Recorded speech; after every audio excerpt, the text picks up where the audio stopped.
Hello everyone, कैसे हैं आप सभी। Welcome back to my YouTube channel create learner. तो देखो, आज हम लोग पढ़ेंगे लैटिट्यूड एंड लॉन्गिट्यूड्स को, जैसे कि आपको वीडियो में दिख रहा होगा स्क्रीन पर। देखो, लेकिन ना ये बहुत एक इंपॉर्टेंट टॉपिक हो जाता है और बार बार यहाँ से क्वेश्चन बने हैं। आप चाहे किसी भी एग्जाम में देखिएगा, ये हर एक एग्जाम के लिए बहुत ज्यादा इंपॉर्टेंट टॉपिक है। ठीक है, तो आज जो हम लैटिट्यूड और लॉन्गिट्यूड्स को समझेंगे, ये आपकी जो है इंडियन ज्योग्राफी में या वर्ल्ड ज्योग्राफी में एक बहुत इंपॉर्टेंट पार्ट रखता है। ठीक है, तो देखो यहाँ पर इस टॉपिक को स्टार्ट करने से पहले ना मैं कुछ क्वेश्चंस को पढ़ूंगी कि भाई क्या आप इन क्वेश्चंस के बारे में जानते हैं, या फिर आप ये कह सकते हैं कि क्या आप इस लेक्चर को पढ़ने के बाद इन सारे क्वेश्चंस को हैंडल कर सकते हैं, इनका जवाब दे सकते हैं। ठीक है, तो सबसे पहले हम बात करेंगे कि वेयर इज द इक्वेटर। यहाँ पे क्वेश्चन लिखा है मैंने कि वेयर इज द इक्वेटर या व्हाट इज द इक्वेटर, ये भी आप कह सकते हैं कि इक्वेटर किसे कहा जाता है। ठीक है, तो देखो हम लोग ना बहुत जगह पे सुनते रहते हैं कि भाई इक्वेटर से कौन सी कंट्रीज पास होती हैं, इक्वेटर पर जितनी भी कंट्रीज होती हैं उनकी कुछ क्लाइमेट अलग तरीके की होती है, वेजिटेशन अलग तरीके का होता है। तो इसका मतलब है कि कुछ ना कुछ तो इक्वेटर है, और आज हम इस वीडियो में यही समझेंगे कि इक्वेटर किसे कहा गया है। ठीक है, इज द इक्वेटर रियल, क्या सच में कोई है, मतलब कुछ ऐसा है जो एग्जिस्ट करता है, रियल में है क्या, या फिर हम इमेजिनरी पॉइंट की बात कर रहे हैं। ठीक है, फिर दूसरी बात आती है हमारे पास, हाउ डू मैप्स वर्क, कि भाई मैप्स कैसे काम करते हैं, या अगर हमें पूरे अर्थ पर किसी जगह को लोकेट करना है तो कौन सी चीजें हमारी हेल्प कर सकती हैं, या हमारे लिए कौन सी चीजें इंपॉर्टेंट हो जाती हैं। ठीक है, मैप किस तरीके से हमारे लिए हेल्पफुल हो जाते हैं। ठीक है, how do planes and ships navigate. ठीक है, आपको पता है कि भाई देखो, चाहे आसमान की बात की जाए, चाहे ओशंस की बात की जाए, समुद्र की बात की जाए, कि यहाँ पर डायरेक्शंस का बहुत ज्यादा सेंस नहीं हो पाता है। ठीक है, तो कैसे ये जो प्लेन्स हैं, एयरक्राफ्ट्स हैं या शिप्स हैं, वो आपके नेविगेट करते हैं, वो चलते हैं। ठीक है, तो ये जो क्वेश्चंस यहाँ पर लैटिट्यूड और लॉन्गिट्यूड पढ़ने के बाद हम ये सारे क्वेश्चंस को इजीली आंसर कर पाएंगे। तो चलो स्टार्ट करते हैं वीडियो को। लेकिन मैं आपको ना थोड़ा सा स्टार्ट करने से पहले एक बार थोड़ा सा मैथ्स की तरफ लेके जाऊंगी कि भाई लैटिट्यूड और लॉन्गिट्यूड समझने से पहले ना हम लोगों ने 6-7 क्लास में बेसिक ग्राफ जो जरूर पढ़े होंगे। ठीक है, कोऑर्डिनेट्स कैसे लोकेट किया जाता है, एक्स वाई कोऑर्डिनेट, ये सब चीजें आप लोगों ने पढ़ी होंगी। ठीक है, मैं बिल्कुल बेसिक से आप लोगों को लॉन्गिट्यूड और लैटिट्यूड को समझाऊंगी। ठीक है, तो देखो हम लोग ना जब बेसिक मैथ्स पढ़ते थे 6th क्लास में, तो हम लोगों को ना कुछ जगह को लोकेट करना होता था कि भाई ऐसे कहा जाता था कि ग्राफ पेपर में आपको एक्स वाई कोऑर्डिनेट्स दिए होते थे और उस जगह को लोकेट करना है। तो ऐसा ही समझिए कि ये क्या है, आपके पास एक ग्राफ पेपर है। ठीक है, और ये वाली जो कोऑर्डिनेट्स होते हैं, ये वाली जो लाइंस आपकी दिख रही है, इसे क्या कहा जाता है, हॉरिजॉन्टल लाइन है। ये है आपकी एक्स एक्सिस है। ठीक है, और ये वाली जो लाइन है जिसे वर्टिकल आप देख रहे हो, ये क्या है, आपका वाई एक्सिस है। ठीक है, अब आपके पास क्या है, एक पॉइंट है जिसे मैं लाइक ऐसे समथिंग कुछ क्या है 4 और 3। ठीक है, 4 और 3 को आपको क्या है, इस पूरे ग्राफ में किसी जगह पर इंडिकेट करना है। ठीक है, तो मैं सबसे पहले यहाँ पर क्या होता है कि देखो, ये जो आपके पास जो दोनों y एक्सिस और x एक्सिस जिस पॉइंट पर कट कर रही है ना, उसे ओरिजिन कहा जाता है। दैट मींस 0 है ये पॉइंट, क्या है ये 0। और इस तरफ क्या है आपके पास +1 +2 +3 +4 इस तरीके से होता है। और ऊपर y एक्सिस पे भी क्या है, +1 +2 +3 +4 इस तरीके से है। ठीक है, जब हम इस तरफ बात करते हैं 0 के लेफ्ट हैंड साइड पे बात करते हैं तो ये नेगेटिव हो जाते हैं। इसी तरीके से 0 के जब नीचे की तरफ बात करते हैं तो ये सारे नेगेटिव पॉइंट्स हो जाते हैं। ठीक है, तो ये सारा आपने मैथ्स में पढ़ा होगा।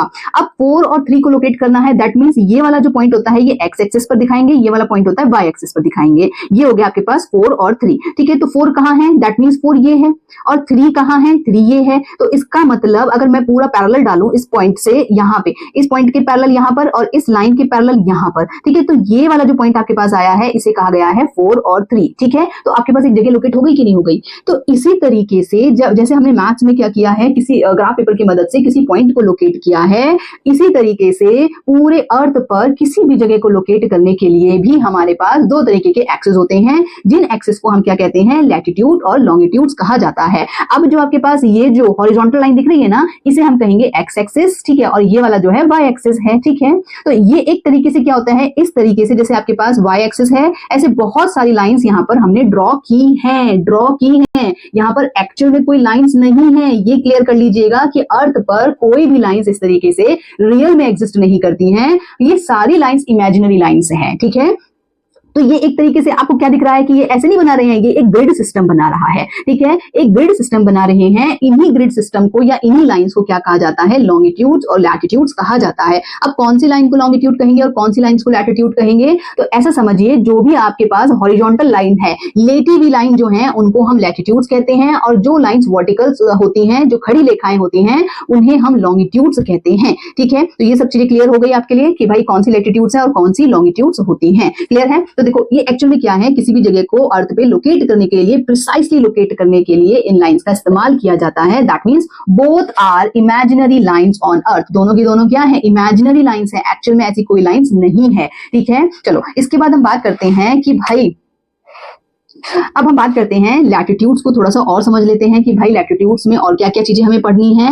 ठीक है, तो देखो सबसे पहले हम बात करते हैं कि जो लैटिट्यूड्स हैं उन्हें अक्षांश भी कहा जाता है और जो लॉन्गिट्यूड्स हैं उन्हें देशांतर रेखाएं कहा जाता है। ठीक है, तो देखो सबसे पहले क्या है, लैटिट्यूड्स में हम पढ़ेंगे कि इमेजिनरी लाइन, सबसे पहले तो क्या है, ये इमेजिनरी लाइंस हैं used to determine the location of a place on earth, कि किसी भी जगह को, मतलब अर्थ पर किसी भी जगह को लोकेट करने के लिए इन लाइंस का इस्तेमाल किया जाता है। और अभी मैंने आपको बताया कि किस तरीके से इसको लोकेट किया जाता है। जैसे हमने ग्राफ में किया था ना, 4 और 3 इस पॉइंट को लोकेट किया था, ऐसे ही हमारे पास पूरी अर्थ में क्या होते हैं, अलग अलग लोकेशंस होती हैं और लैटिट्यूड्स और लॉन्गिट्यूड्स उन लोकेशन को प्रिसाइसली लोकेट करने के लिए हेल्पफुल होती हैं। ठीक है, चलो फिर इसके बाद बात करते हैं, these are horizontal lines parallel to the equator. अब इक्वेटर क्या है कि भाई जो हमारी अर्थ है, अर्थ अगर बॉल है ना, तो ऐसा समझ लो इस बॉल को बीचों बीच जब काटा जाता है तो वो जो लाइन है इसी को इक्वेटर कहा जाता है। Equator that means equal, equal क्या, अर्थ को 2 पार्ट्स में बांटने के लिए जो लाइन इस्तेमाल की जाती है उसी को हमने इक्वेटर कह दिया है।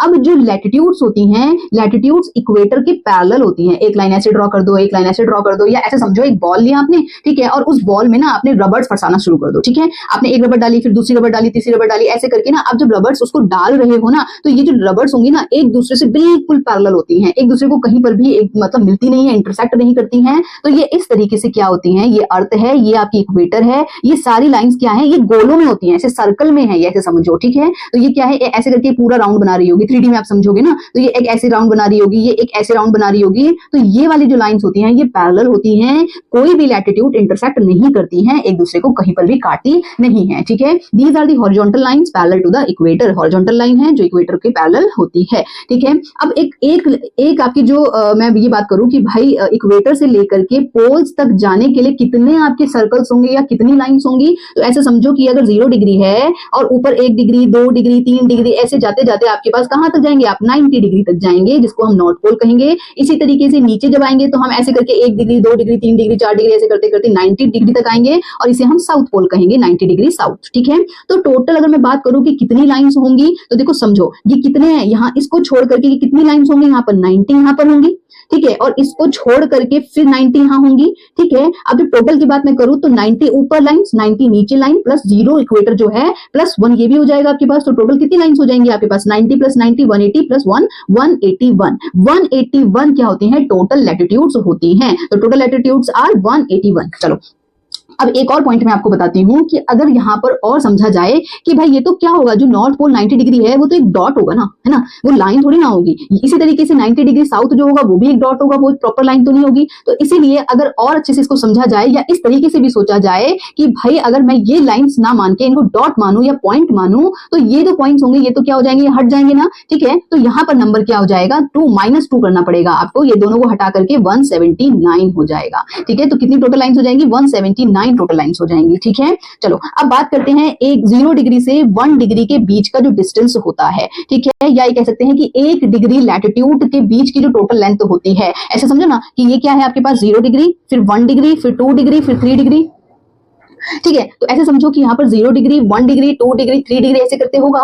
तो 0 से 1 डिग्री के बीच में कितनी टोटल डिस्टेंस होती है, कितना किलोमीटर होता है, तो 1 डिग्री इज इक्वल्स टू होता है 111 किलोमीटर। 1 डिग्री जाने पर आप कितना डिस्टेंस अचीव करोगे, 111 किलोमीटर का डिस्टेंस अचीव करोगे। ठीक है, चलो फिर एक लाइन क्या आती है आपके पास, equator is the longest latitude. भाई लॉन्गेस्ट ही होगा ना, जब आप इमेजिन करोगे ना, ये सबसे बड़ा सर्कल कौन सी बना रही होगी, यहाँ पर सबसे बड़ा सर्कल बना रहा होगा आपका जो इक्वेटर वाले जो आपकी लाइन है वो सबसे बड़ा सर्कल बना रही होगी। इसका मतलब सबसे लंबी लॉन्गेस्ट लैटिट्यूड क्या होंगी आपके पास, equator. Equator is the longest latitude. ठीक है, चलो इसके बाद हम बात करते हैं कि भाई कुछ और भी लैटिट्यूड्स होती हैं जो बहुत ज्यादा इंपॉर्टेंट होती हैं। तो सबसे पहले इंपॉर्टेंट लैटिट्यूड्स में आता है आपके पास इक्वेटर 0 डिग्री, फिर आता है ट्रॉपिक ऑफ कैंसर 23, मतलब आगे कितना है 23.5 डिग्री नॉर्थ। ये लाइन दिख रही है आपको, ट्रॉपिक ऑफ कैंसर कहा गया है इसे, जिसे क्या कहते हैं हम, कर्क रेखा। ठीक है, इसी तरीके से नीचे भी हम जब जाते हैं तो यहाँ पर एक ट्रॉपिक ऑफ कैप्रिकॉर्न होती है जिसे मकर रेखा कहा जाता है। 23.5 डिग्री साउथ पर ये वाला लैटिट्यूड पड़ता है। ये अपने आप में बहुत बहुत इंपॉर्टेंट लैटिट्यूड्स होते हैं। क्लियर, फिर इसके बाद हमारे पास आती है आर्कटिक सर्कल 60 ये क्या है 66 1/2। ठीक है। ये जो नॉर्थ वाली लैटिट्यूड है ये इसको बोला जाता है आर्कटिक सर्कल। इसी तरीके से यहाँ पर भी क्या हो जाती है, हमारे पास अंटार्कटिक सर्कल पड़ता है। ये भी बहुत ज्यादा इंपॉर्टेंट लैटिट्यूड्स होते हैं। क्लियर है? तो ये सारे लैटिट्यूड्स बहुत ज्यादा इंपॉर्टेंट है। सबसे पहले हमारे पास 0 डिग्री लैटिट्यूड आता है, फिर इसके बाद हमारे पास tropic of Capricorn, tropic of cancer north में, ट्रॉपिक ऑफ कैप्रिकॉन साउथ में आ जाता है। फिर इसके बाद ये है हमारे पास क्या है, आर्कटिक सर्किल। इसी तरह से हमारे पास साउथ में आता है अंटार्कटिक सर्किल। ठीक है, तो ये सारे लैटिट्यूड्स इंपॉर्टेंट होते हैं। अब देखो क्यों इंपॉर्टेंट होते हैं, तो यहाँ पर मैंने थोड़ा सा और चीजों को एक्सप्लेन किया है कि देखो जो आपके पास latitudinal heat zones of the earth, ठीक है, latitude heat zones of the earth का क्या मतलब है कि भाई देखो जो हमारा अर्थ है ना, इस अर्थ को अलग अलग हीट जोन्स में डिवाइड किया गया है। कहने का मतलब है यहाँ की क्लाइमेट, यहाँ का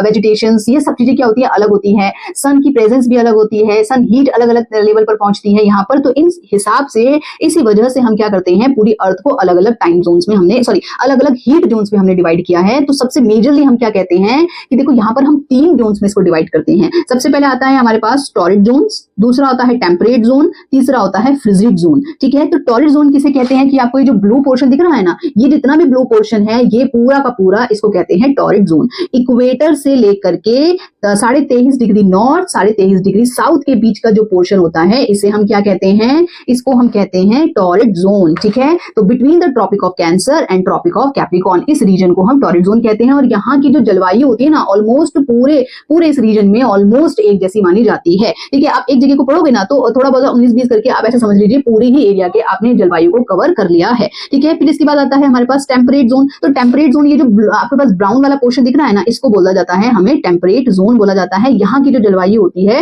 वो अलग तरीके की जलवायु होती है टॉरिड जोन की कंपैरिजन में। तो ये कौन सा एरिया होता है, लाइज बिटवीन 23.5 से लेकर के 66.5 डिग्री नॉर्थ एंड साउथ में। ठीक है, यहाँ से लेकर के देखो, यहाँ से लेकर के ये वाला जो रीजन है ना, ये सारा रीजन ब्राउन वाला जो रीजन है, ये वाला जो रीजन है, इनको क्या कहते हैं हम, टेम्परेट जोन कहा जाता है। ठीक है, चलो इसी तरीके से फिर आता है फ्रिजिड जोन। फ्रिजिड जोन मतलब होता है 66.5 डिग्री से लेकर के 90 डिग्री, ऐसा समझो। यहां से लेकर के ये वाला जो पूरा रीजन है इसे फ्रिजिड जोन कहा जाता है। यहाँ पे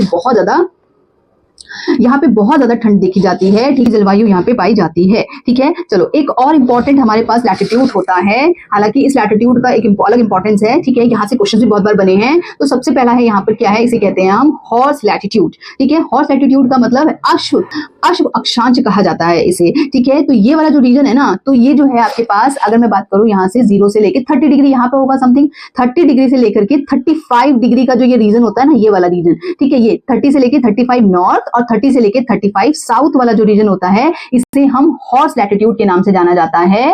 ठीक है, तो आगे की वीडियो में मैं आपको बताऊंगी कि हॉर्स लैटिट्यूड की क्या प्रॉपर्टीज होती हैं, क्या फीचर्स होते हैं। अभी के लिए यहाँ तक के लिए ये समझिए, लैटिट्यूड किसे कहा जाता है, कितने डिग्री होते हैं। ठीक है, 1 डिग्री का मतलब कितने किलोमीटर होते हैं, कितने इंपॉर्टेंट लैटिट्यूड्स होते हैं, और लैटिट्यूड के बेसिस पर हम किस तरीके से अर्थ को अलग अलग हीट जोन में डिवाइड करते हैं। ठीक है, तो यहाँ तक की वीडियो पसंद आई होगी तो प्लीज चैनल को लाइक, शेयर एंड सब्सक्राइब जरूर कीजिएगा। Thank you.